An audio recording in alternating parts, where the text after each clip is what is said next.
Nitya Tyagi, and today I will be demonstrating how to perform the experiment to measure torque using strain gauge. So this is our kit.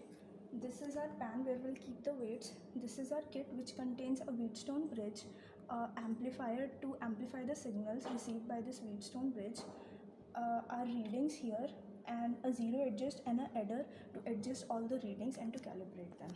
So this is the specifications for all the components that we're using. So let's start with the basics. So what is torque? Torque is the force that causes rotation around an axis, and this kit is based on a strain gauge. So the strain gauge works on the principle that if the strain is applied on the strain gauge, the resistance which are arranged in a Wheatstone pattern, two resistance are compressed and two resistance are elongated, which creates a electrical signal due to this mechanical strain. So let's begin with our experiment. This is our pan where we'll keep the weights. So you can see that right now the readings are not stable at 0. So for this we will use a zero adjust so that the readings become stable at the 0 position and shows 0. So after that we have to keep a 0.1 kg weight here, and then as mentioned in the manual we have to make sure that the readings are 35, and we have to adjust this knob to millivolt.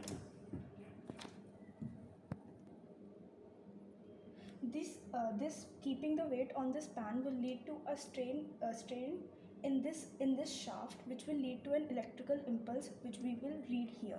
So now we will do this step with the increments of 0.1 kg weights like this,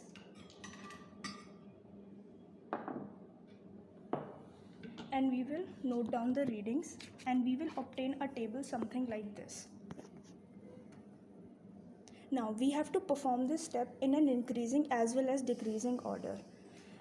With this experiment, it was noted that there had to be made a calibration table again because there was some problem in the calibration table given in the manual. We found that we needed to calibrate the values by a factor of 10.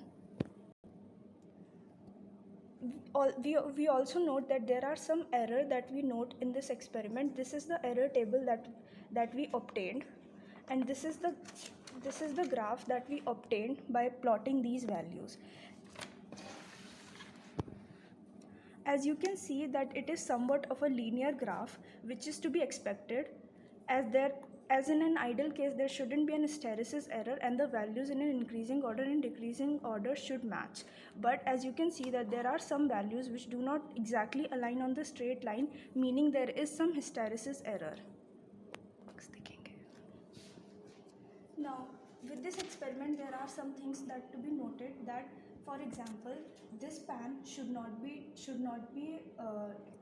vibrated, as this could lead to faulty readings, which is to be make sure that there are none. Also we should also make sure that all the connections are tight.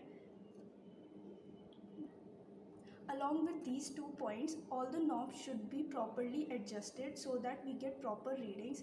Thank you so much.